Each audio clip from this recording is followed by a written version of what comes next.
Last episode में हमने देखा था फैंग ने नानकी को हरा दिया था और उसे हराने के बाद जब वो ओल्ड मैन के पास आता है तब ओल्ड मैन लीमो और उसके स्टूडेंट्स का फेस देखकर कहते हैं लगता है वो तुम्हें डिवाइन वेपन देने के इरादे में नहीं है। ये सुनकर फैंग बताता है मैं उन्हें बाद में हिस्टोरिक जगह दिखाने ले जाने वाला हूँ। ये सुनकर ओल्ड मैन गुस्सा करते हुए कहते हैं वहाँ पर हमारे हीरोज की यादें हैं और उन्हें किसी का भी सिंपैथी नहीं चाहिए। उसके बाद फैंग और ओल्ड मैन आपस में डिवाइन वेपन के बारे में बातें करते हुए वहाँ से जाने लगते हैं। अब हम शाम का सीन देखते हैं जहां फैंग सभी हीरोज के बारे में बता रहा था कि उन्होंने हमारी सोसाइटी में क्या क्या योगदान दिया है। इधर किन मोटे को अपने फादर के ग्रेव पर ले जाते हुए कहता है ये मेरे फादर है, अगर तुमने मुझे अपना डिवाइन वेपन नहीं दिया तो ये तुम्हें पूरी रात हॉन्ट करेंगे। ये सुनकर जीसू रोते हुए सोचती है ऐसा लग रहा है जैसे टकले के फादर भी वॉर में मारे गए थे। इधर टीचर गुस्सा करते हुए सोचते हैं ये सब कितने बड़े लूजर है, इन सभी ने डिवाइन वेपन को दाव पे लगाया था और हार भी गए, इन्होंने फ्यूचर के बारे में सोचा तक नहीं। फिर टीचर्स फैंग को कहते हैं हम हार गए हैं इसीलिए बैट के अकॉर्डिंग हम तुम्हें 5 के 5 डिवाइन वेपन दे देंगे।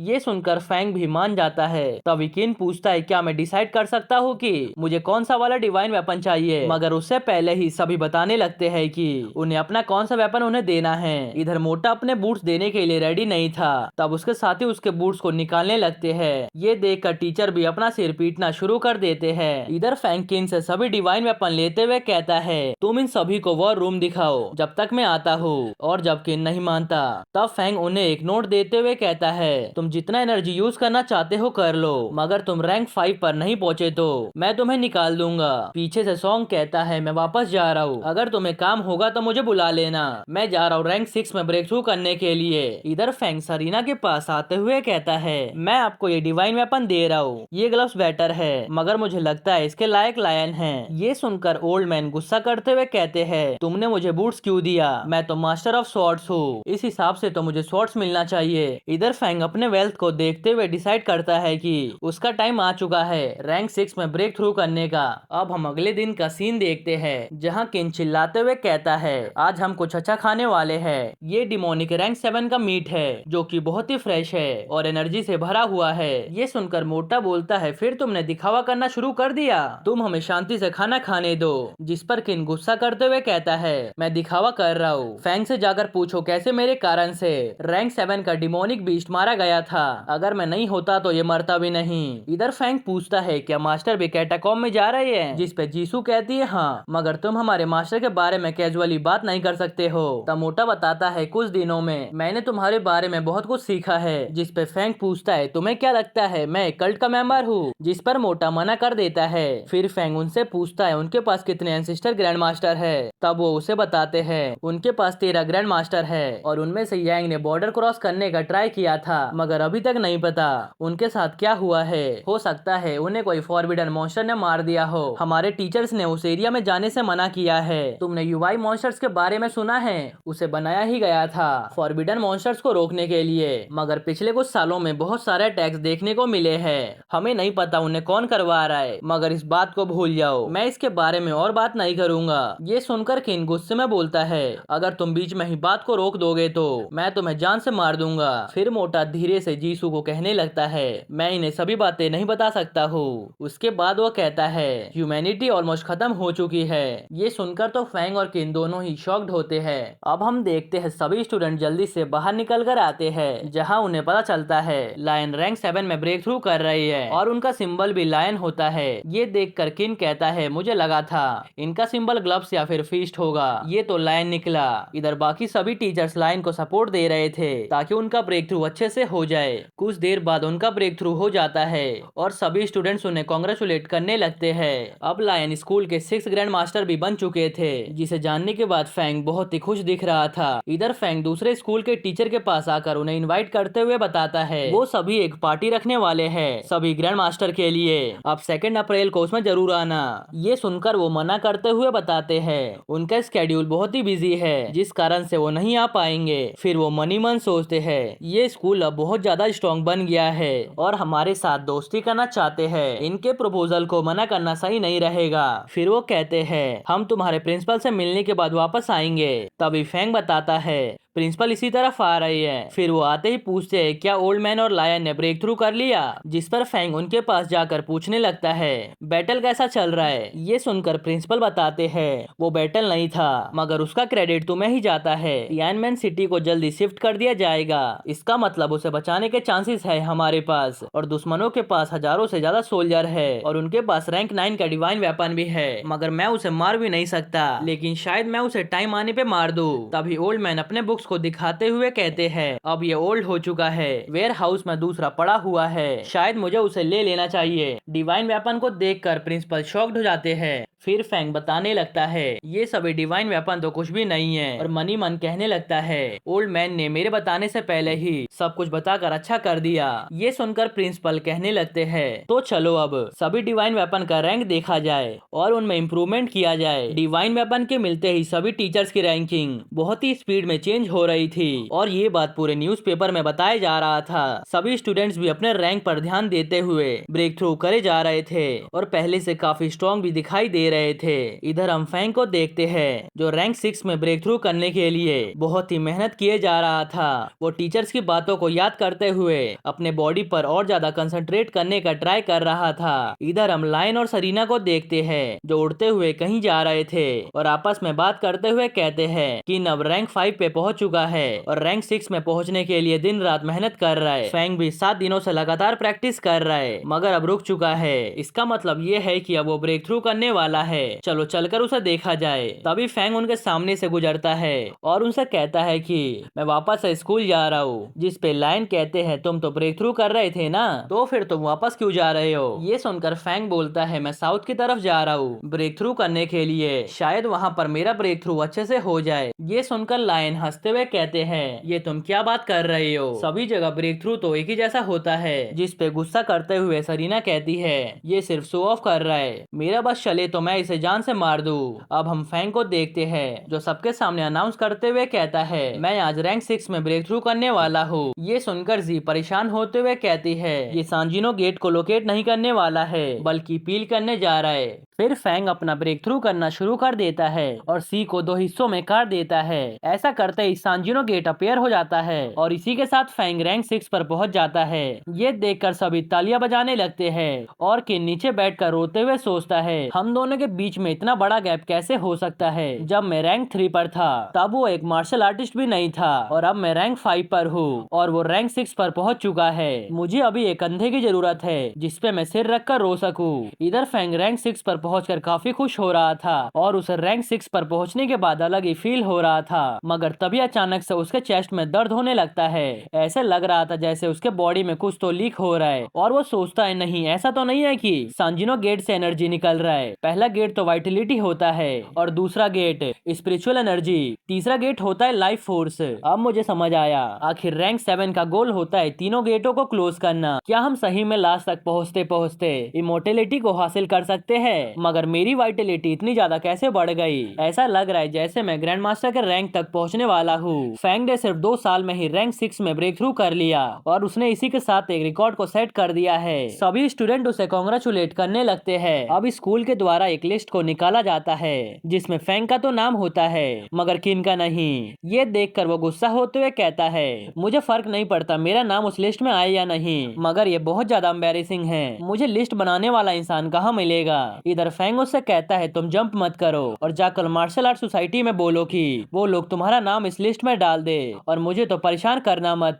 2 दिन पहले तुम मेरे से बातें नहीं करना चाहते थे, इसीलिए अब तुम अपनी प्रॉब्लम लेकर मेरे पास मत आओ। तभी किन उसके पास आते हुए कहता है प्लीज मुझे कुछ पैसे दे दो, मेरे पास सभी एनर्जी स्टोन्स खत्म हो चुके हैं। ये सुनकर फैंग गुस्सा होते हुए कहता है तुम्हें पता भी है वो स्टोन्स कितने एक्सपेंसिव है, उसे पाने के लिए लोग अपनी जान को दाव पर लगा देते हैं और तुमने इतने सारे स्टोन्स को खत्म भी कर दिया है। जिस पे किन कहता है मुझे कैटाकॉम से बैन कर दिया गया, क्यों ना तुम जनरल से बात करके मुझे अलाउ कर दो, उसके बाद मैं अपने लिए एनर्जी स्टोन्स खुद ले आऊंगा।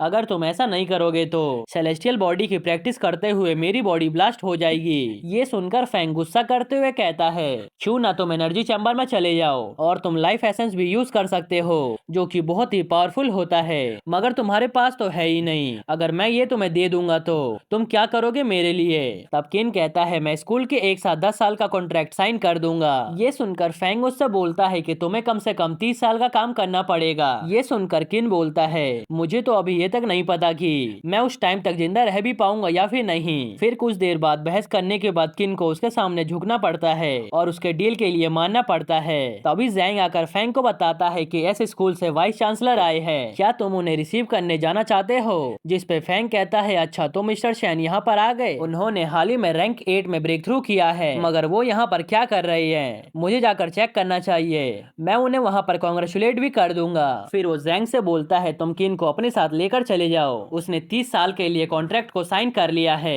ये सुनकर जैंग किन को घूरने लगता है। ये देखकर किन चिल्लाते हुए कहता है क्या तुमने कभी किसी को अपनी बॉडी बेचते हुए नहीं देखी है, मैं तो सिर्फ कॉन्ट्रैक्ट साइन कर रहा हूँ, वो भी एक अच्छे प्राइस के बदले।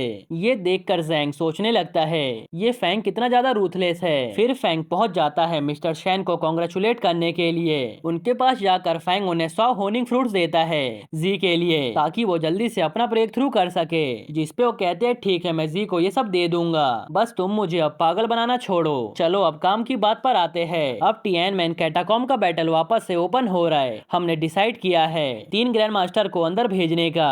ये सुनकर फैंग शॉक्ड हो जाता है। फिर शैंग कहते हैं मैं कैटाकॉम्ब में चला तो जाऊँ, मगर मुझे अब सिर्फ जी की चिंता है, मुझे ये भी नहीं पता कि मैं वहाँ से वापस आ भी पाऊंगा या फिर नहीं। जिस पे फैंग कहता है जी अभी एक स्टूडेंट है, इसीलिए आप उसकी चिंता मत कीजिए, उसे आप हमारे भरोसे छोड़ दीजिए। तभी डीन सीरियस होते हुए कहते हैं फैंग तुम्हारा ग्रीटिंग करना हो गया तो यहाँ से चले जाओ, अभी हमें कुछ डिस्कस करना है। अब हम फैंग को देखते जो कि क्लब में बैठकर अपना काम कर रहा था। तभी वहाँ पर जी आती है और उसे 100 होनिंग फ्रूट्स के लिए थैंक्स बोलती है और उससे पूछती है तुम क्या कर रहे हो। जिस पे फैंग कहता है मैं ग्रैंड मास्टर के बकेट लिस्ट को देख रहा हूँ, हमने एक बकेट रखा है जहाँ पर हम अपने 2 ग्रैंड मास्टर को वेलकम करना चाहते हैं। तभी जी लिस्ट को देखते हुए बताती है बहुत से सोल्जर्स मारे गए थे, मगर हमें उनके फैमिली को इनवाइट करना चाहिए उनके ऑनर में। ये सुनकर फैंग कहता है हाँ सही कहा, मुझे लग ही रहा था मैं कुछ तो भूल रहा हूँ, और कुछ डिसेबल इंस्ट्रक्टर भी है, हमें उन्हें भी पिक करना चाहिए। तभी जी पूछती है क्या कल हम बहुत सारे गिफ्ट्स को रिसीव करने वाले हैं। ये सुनकर फैंग उसे मना करने लगता है और सोचता है ये कब से इस बारे में सोचने लगी, ये पक्का किन की संगत के कारण से हुआ है। अब हम बैंकेट वाले दिन का सीन देखते हैं जहां सभी स्टूडेंट्स ग्रैंड मास्टर का वेलकम कर रहे थे। ग्रैंड मास्टर में जनरल और डीन भी आए थे जिनकी तारीफ करते हुए उनका स्वागत किया जाता है। दूसरी तरफ हम युआन को देखते हैं जो जी से पूछती है आपने ही मुझे न्यू ईयर पर वो क्रिस्टल डॉल दिया था ना, जिस पे जी कहती है हाँ, जिस पे जी कहती है हाँ, फैंग ने बताया वो तुम्हें बहुत ही पसंद आया। ये सुनकर वो हाँ बोलने लगती है। फिर युआन कहती है अगर आप मेरी सिस्टर इन लॉ बनना चाहती हो तो आपको मुझे रिश्वत देनी पड़ेगी, मेरा भाई मेरी बात मानता है। ये सुनकर जी उससे पूछने लगती है उसे रिश्वत में क्या चाहिए। तब युआन और क्रिस्टल डॉल मांगती है और उससे पूछती है क्या मैं आपका बैंक कार्ड देख सकती हूँ। ये सुनकर तो जी बहुत ही शॉक्ड होती है और कुछ भी नहीं बोल पाती। तब युआन कहती अरे मैं तो बस मजाक कर रही थी, मुझे तो बस ग्रैंड मास्टर का सिग्नेचर चाहिए, मेरे पास एक पासपोर्ट कलेक्शन है और उस कलेक्शन में सबसे पावरफुल साइन मेरे भाई का है,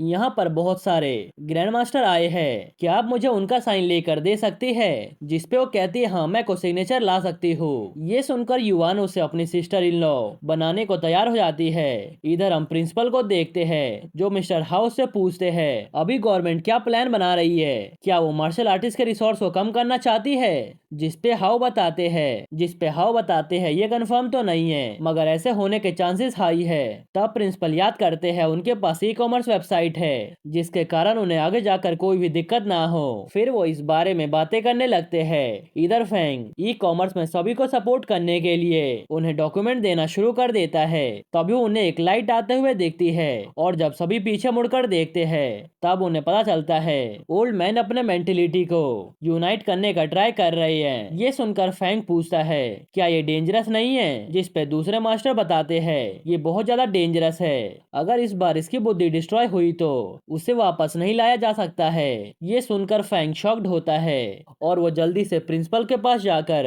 इस बारे में पूछता है। तब वो बताते हैं अगर ये गोल्डन बॉडी और मेंटिलिटी को साथ में कंबाइन कर देते हैं तो इन्हें फ्यूचर में कल्टीवेट करने की जरूरत नहीं पड़ेगी, और अगर ऐसा करने में उसे कोई भी दिक्कत हुई तो उन्हें बहुत ज्यादा पेन होगा और हो सकता है कि वो मारे जाए। वो अपने पावर के लिए जिंदगी को एक्सचेंज कर रही है। इधर ओल्ड मैन अपने मेंटिलिटी को कंबाइन करते हुए सोचते हैं मैं नंबर 1 बनने के लिए पैदा हुआ था। जब वो नीचे आते हैं तब फैंग सोचता है सांजिनो गेट स्वॉलो होते हुए महसूस हो रहा है। ऐसा लग रहा है जैसे इनके पास बहुत ही कम टाइम बचा हुआ है। आखिर उनके पास और कितने साल बचे हुए हैं। इधर ओल्ड मैन आकर ड्रिंक करते हुए कहते हैं मुझे ऐसे क्यों देख रहे हो, क्या कभी ड्रंक इंसान को नहीं देखा। इधर हम फैंग को देखते हैं जो अपने सिस्टम को ध्यान से देखे जा रहा था। उसका सिस्टम अपडेट हो गया था मगर फैंग को उसमें कोई भी फर्क नहीं दिख रहा था। आखिर इसमें कौन सा फंक्शन ऐड हुआ है। तभी उसकी नजर एक एडिशनल एनर्जी के शील्ड पर जाती है जिसे देखकर फैंग सोचने लगता है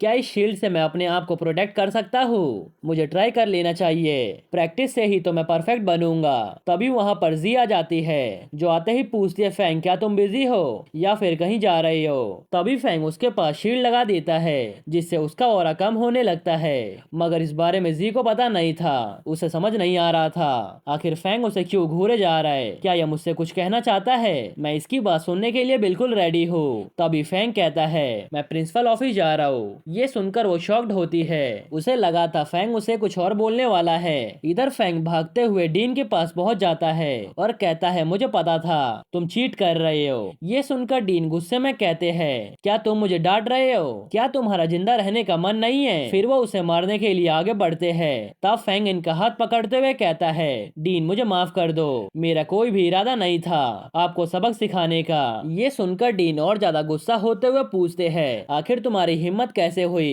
मेरे हाथ को पकड़ने का। फिर वो फैंग को मारकर वहां से उड़ा देते हैं। इधर फैंग सीधा उड़ते हुए दूर पहुंच जाता है और सोचने लगता है एनर्जी शील्ड तो डीन पर काम ही नहीं किया, इसका मतलब कि मेरे से कम लेवल वाला या फिर सेम लेवल वाले पर काम करता है। मगर ये और स्टिमुलेशन क्या है इसका भी मुझे पता लगाना पड़ेगा। इधर हम वैन को देखते हैं जो चुपचाप से अपना प्रैक्टिस कर रही थी। तभी वहाँ पर फैंग मास्क पहन कर आ जाता है और उसे डराने लगता है। ये देखकर तो उसे बहुत ज्यादा गुस्सा आता है और वो टीचर से कंप्लेन करने का सोचती है। लायन को जब पता चलता है कि उसकी बेटी को बुली किया जा रहा है तब वो किन को मारने के लिए पहुंच जाते हैं। बेचारे किन को तो इस बारे में कुछ भी पता नहीं था, फैंग ने उसे अपनी जगह फंसा दिया था। ये देखकर वो उस पर बहुत ज्यादा गुस्सा करने लगता है। फिर किन उसे पकड़ कर लाता है और कहने लगता है मैंने किसी को भी बुली नहीं किया, आप चाहो तो जैंग से पूछ लो। तब जैंग बताता है कि आज पूरे दिन किन बाहर नहीं निकला। फिर वैन भी कहने लगती है किन इतना फास्ट मूव नहीं कर सकता, मुझे लगता है वो बंदा किन नहीं था। ये सुनकर फैंग की हालत खराब होने लगती है और वो सोचता है अब मैं क्या करूँ, अपने आप को मासूम कैसे साबित करूँ। फिर वो कहता है कि मैं एक रैंक 2 को बुली क्यों करूंगा, मैं रैंक 6 पे पहुंच चुका हूँ और मेरी भी कुछ रेपुटेशन है। ये सुनकर किन चिल्लाते हुए कहता है इसे रेपुटेशन की चिंता नहीं है, पहले ये ली और बहुत से बच्चों को बुली किया करता था, इसके पास कोई काम तो है नहीं, इसी कारण से ये तुम्हें बुली करने आ गया होगा। टीचर लायन आपको तो इसे तब तक मारना चाहिए जब तक ये मर नहीं जाता। फिर फैंग कहता है कि मेरी वाइटलिटी तुम्हारे से बहुत ज्यादा अलग है, इससे हम पता कर सकते हैं। ये सुनकर किन चिल्लाते हुए कहता है पक्का तुमने कोई ट्रिक चला होगा मुझे फंसाने के लिए। तभी लायन उनके करीब आते हुए कहते हैं तुम दोनों ही चुप हो जाओ नहीं तो मैं तुम दोनों को ही साथ में धो दूंगा। ये सुनकर वो दोनों ही चुप हो जाते हैं। अब हम देखते हैं लायन ने दोनों को ही गंदी तरह पीट दिया था। तब फैंग कहता है इन्हें तो बस मुझे मारने का चारा चाहिए, मैंने फालतू में ही वो गलती किया। इधर किन पूछता है क्या तुम अपने ऑरा को चेंज कर सकते हो, ये सब तो ग्रैंड मास्टर कर पाते हैं। जिस पे फैंग कहता है मैं सिर्फ तुम्हारे वाइटलिटी को कॉपी कर पाता हूँ, उसे कॉपी करना बहुत ही आसान है। ये सुनकर किन बोलता है इसका मतलब फ्यूचर में तुम कोई भी कांड करके मुझे फंसा सकते हो आसानी से। जिस पे फैंग कहता है अब इन पुरानी बातों पे मिट्टी डालो और ये बताओ कि कैटाकॉम के वापस ओपन होने के बाद तुम क्या करोगे। जिस पे वो कहता है मैं इस बार बहुत सारे पैसे कमाऊंगा और तुम्हें साथ लेकर नहीं जाऊंगा, हम दोनों अलग अलग जाएंगे। ये सुनकर फैंग बोलता है तुम मुझे अपनी तरह मत समझो, मेरे पास बहुत सारे काम है करने के लिए, मैंने वोंग को वादा किया है मैं उसके लिए मेंटोर ढूंढने में हेल्प करूंगा, उन्होंने मेरी बहुत ही हेल्प की है और मेरे लिए बहुत कुछ सेक्रीफाइस किया है, अब मेरी बारी है उनकी हेल्प करने की। तुम कैटाकॉम्ब में प्लेसेस को ढूंढने में बहुत ही माहिर हो, मुझे लगता है तुम इंसानों को भी वहाँ पर आसानी से ढूंढ सकते हो। जिस पे केन कहता है तुम मेरे से बेटर हो, मगर वोंग मेरा भी भाई जैसा है, इसीलिए मैं उसकी हेल्प करूंगा। फिर वो दोनों वापस से हाथ मिला लेते हैं और कैटाकॉम्ब में साथ जाने के लिए रेडी हो जाते हैं। और इसी के साथ ये एपिसोड यहीं पर खत्म होता है। अगर आपको ये एपिसोड थोड़ा सा भी पसंद आया हो तो प्लीज वीडियो को लाइक कर देना। इस वीडियो का लाइक किया मैं 3 के। अगर ये पूरा हो जाएगा तो इसका नेक्स्ट एपिसोड आ जाएगा। ओके, तो मिलते हैं नेक्स्ट एपिसोड में।